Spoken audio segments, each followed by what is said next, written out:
Welcome to the Chemotherapy Education Program. You are viewing this presentation because your physician would like to start you on a chemotherapy regimen known as Folfirinox or Folfirinox, with or without Bevacizumab. Let's review the side effects associated with Folfirinox or Folfirinox chemotherapy.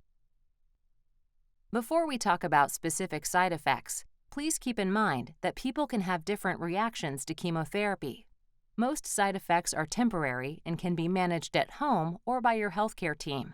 We will review the most common side effects. Serious but rare side effects will also be discussed to help you identify when to seek urgent medical attention. Your chemotherapy can potentially cause nausea and/or vomiting. We commonly give IV medicines at the start of your infusion appointment to prevent nausea. Here are some examples of medicines you may be given. Ondansetron and dexamethasone are standard anti-nausea medicines for everyone receiving Folfirinox or Folfirinox. In case you develop nausea at home, your oncologist will prescribe some medicines like ondansetron or prochlorperazine that you can take by mouth.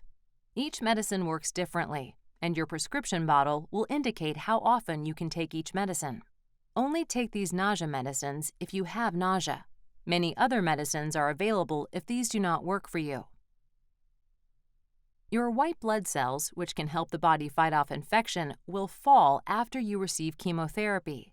You can reduce the risk of infection by practicing healthy hygiene habits, such as washing your hands regularly or avoiding contact with sick persons.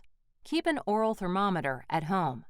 If you develop a fever greater than 101 degrees Fahrenheit, 38.3 degrees Celsius, immediately go to the nearest hospital emergency center. This may be a sign of infection.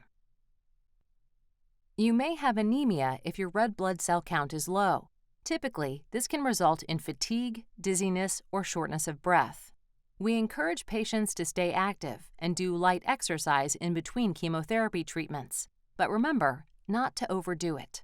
Patients who have low platelet counts may bruise more easily or take more time to recover from scrapes and cuts. Before each dose of chemotherapy, you will complete lab work to check your blood counts. Oxaliplatin may cause increased sensitivity to cold objects. Eating or drinking cold food and drink or touching cold objects could cause discomfort and pain. This tends to occur after every dose of oxaliplatin and lasts up to 5 days after you receive oxaliplatin. We recommend that you avoid coming in contact with anything cold during this period, such as ice cubes or cold water.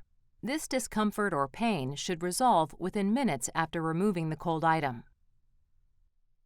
Another oxaliplatin side effect is numbness and tingling of the hands and feet, or neuropathy. This is a gradual side effect that may get worse over time as you receive more doses of oxaliplatin. Minor neuropathy may resolve within 6 to 12 months of stopping oxaliplatin, but severe neuropathy may be permanent. It is important to communicate with your healthcare team at each visit about the severity of neuropathy and whether it is affecting your quality of life. It is possible to develop a serious allergic reaction to oxaliplatin. This is a rare side effect, but your risk increases as you receive more doses of oxaliplatin. It generally occurs during or within hours of an infusion. If you develop itchiness, redness, chills, facial flushing, tightness in your throat, or shortness of breath, notify the nurse immediately. They will give you medicines that can stop and reverse this reaction. Irinotecan may cause diarrhea and abdominal cramping. It typically begins 3 to 5 days after receiving treatment, but can be different for each patient. It is important to control diarrhea as soon as possible to avoid complications of dehydration. The longer diarrhea continues, the more difficult it is to stop. If you have an ileostomy or colostomy, you may notice changes in the consistency or color of the ostomy output. You may also notice that you need to change your ostomy bag more frequently. Any of these can indicate signs of diarrhea. If you develop diarrhea or abdominal cramping while getting Irinotecan, your nurse may give you an IV medication called atropine to stop your symptoms. Other symptoms like excessive saliva, sweating, tearing of the eyes, and runny noses can be treated with atropine as well. In case you develop diarrhea at home, your oncologist will prescribe some medicines like loperamide or diphenoxylate atropine that you can take by mouth. Your prescription bottle will indicate how often you can take each medicine. Only take these medicines if you have diarrhea without a fever less than 101 degrees. A high fever can indicate an infection that should be evaluated by a doctor. In addition to anti-diarrhea medicines, it is recommended to drink 8 to 12 8-ounce glasses of clear fluids. You should avoid dairy products, fruit juice, alcohol, and coffee. Following the BRAT diet can also help to minimize diarrhea.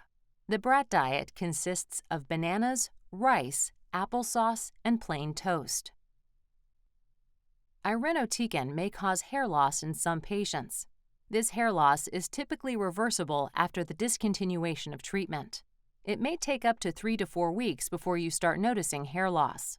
MD Anderson offers a beauty and barber shop with complimentary wigs, hats, and scarves.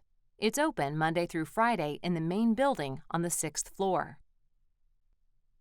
Fluorouracil is usually well tolerated, but some side effects include mouth sores and diarrhea. Preventing mouth sores is key. You can make a home mixture of baking soda and water, swish and spit anywhere from 2 to 4 times daily.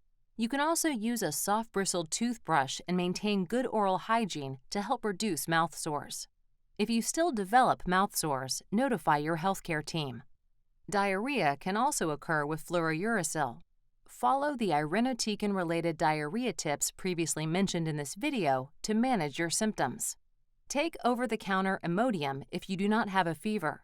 If it is not resolved in 12 hours, call your healthcare team for instructions. Hand-foot syndrome is most commonly described as any redness, dryness, or swelling of the soles of the feet or the palms of the hands. You may also notice discoloration of your hands and feet. If peeling or blistering develops, it can be painful. To help prevent hand-foot syndrome, apply moisturizing lotion several times daily.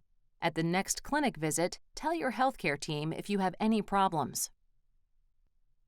While receiving Fluorouracil, you may sunburn more easily, so apply sunscreen and wear protective clothing when outdoors. Although rare, patients taking Fluorouracil can develop changes in their heart function. This usually happens while the pump is infusing Fluorouracil.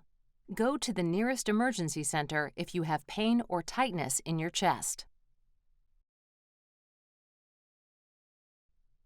Your oncologist might add a 4th medicine called Bevacizumab to your chemotherapy regimen. It is a targeted therapy that prevents new blood vessels from forming and stops the growth of the cancer. Common side effects include increased blood pressure, minor nose bleeding, and headaches. At each visit, your healthcare team will assess each of these side effects prior to receiving the next dose of Bevacizumab. In patients who have undergone a recent surgery, Bevacizumab slows down wound healing. It is important to tell your oncologist about upcoming surgical procedures within the next 30 to 60 days. Rare but serious side effects include a risk of perforation, obstruction, major bleeding, or blood clots. If you develop serious symptoms, go to the nearest emergency center immediately. These include significant and new abdominal pain, profound nausea or vomiting, inability to have a bowel movement, a severe nosebleed that won't stop, blood when you cough, new chest tightness, and a swollen and red leg that is painful. Let's take a moment to talk about your safety at MD Anderson. To ensure the safest approach to administering the right dose of chemotherapy to the right person at the right time, several steps are in place at MD Anderson to ensure high-quality health care. In fact, 8 providers review and sign off on your treatment to guarantee the highest level of accuracy. You and your family members and caregivers have a role to play as well. Always check that your identification wristband is correctly labeled with your name and medical record number. Every provider should confirm your identity, and all medicines should be correctly labeled and identified for you. Before we finish, here are several helpful tips and resources. You may want to pack a bag to take with you to the infusion center. Some examples are listed here. Other ATC resources include free Wi-Fi and television. We recommend that you eat prior to your treatment, but you may also eat or drink while receiving chemotherapy.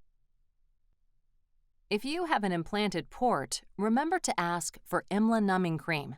To reduce pain, apply the cream 30 minutes before each time your port is accessed. For more information, visit the Learning Center. It is a free health library that offers information about cancer treatment, coping, and general health. We hope that this video has helped prepare you for chemotherapy. If you have any questions, please ask a member of your healthcare team.